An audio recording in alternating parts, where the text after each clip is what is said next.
से भली आम राधाकांत मठरे मध्य एक अखंड दीप जलुचे।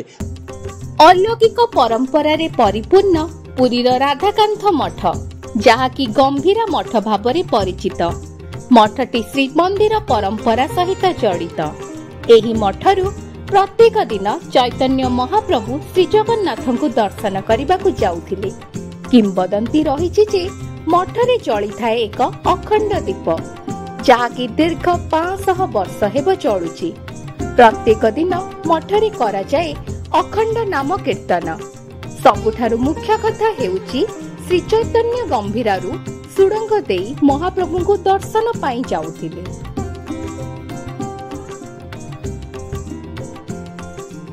मु महामंडल श्रीमद कमलकांत दास राधाकांत मठ बालीसाई पुरी ओडिशा। आज आमर सौभाग्य जे ओडिशार जनसाधारण श्री राधाकांत मठ विषय बहुत किसी जानिया को चाहते।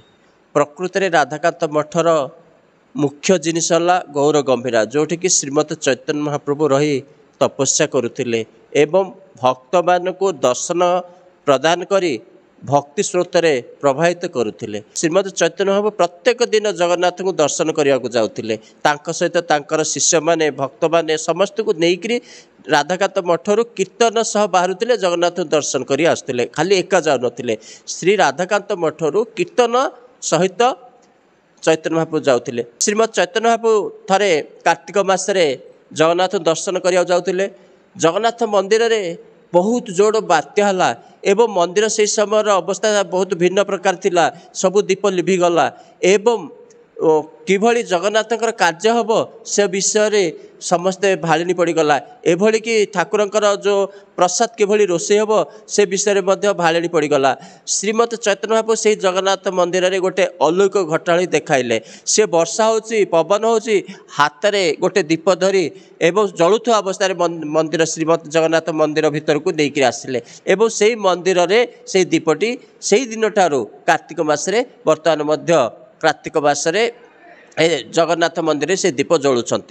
कारण श्रीमद चैतन्य महाप्रभु जो अलौकिक घटना भली देखाइतिले ताकू आज जगन्नाथ मंदिर प्रशासक बा जगन्नाथ मंदिर कार्यधारा रे सामिल करा जायछि। आपण देखिबे कार्तिक मासरे जेतले जिबे गौड़कर सामना रे दुईटी दीप जलुथिबो अखंड दीप एवं से दीप को आम मठर बाबाजी माने अहर 24 घंटा कार्तिक मास तमाम जगी रहिबे। तो यही परंपराटी श्रीमद चैतन्य महाप्रभु द्वारा आरंभ होइछि। से भली आम राधाकांत मठरे मध्य एक अखंड दीप जलुचे। आपण जाइकी दर्शन करि परिबे। से अखंड दीप से दिन ठारू जली आसुछि वर्तमान मध्य जलुचे।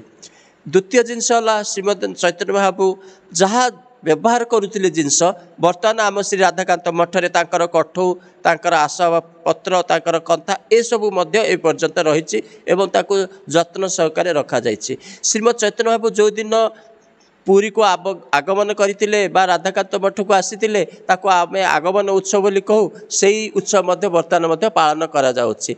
एभली श्रीमद चैतन्य महाप्रभुंकर समस्त कार्यधारा को आमे माने चेष्टा करुचु जेते पारिबु महाप्रभुंकर पथरे निजको परिचालित करिबु। राग क्रोध द्वेष छाड़िकी भक्ति रे निजको लीन करदेबु।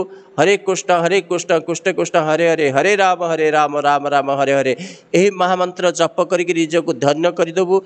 आमर श्री राधाकांत मठर गोटे वैशिष्ट्यता है आमर ये अखंड नाम चली। आमर दिन राति 24 घंटा सन्थ मैंने बसिकी भक्त मैंने बसिकी आमर परंपरा अनुजाई जो मंत्र दि जाए जोर उच्च स्वर बोला हो श्रीकृष्ण चैतन्य प्रभु नित्यानंद हरे कृष्ण हरे राम श्री राधे गोविंद। यही मंत्र को आमर सन्थ माने भक्त माने आउ समस्त दर्शनार्थी माने आसिकी श्रवण कर ये 24 घंटा आमर चली अहर चली केतले मध्य बंद नहीं। पुरी सत्य प्रकाश का रिपोर्ट लोकल 18।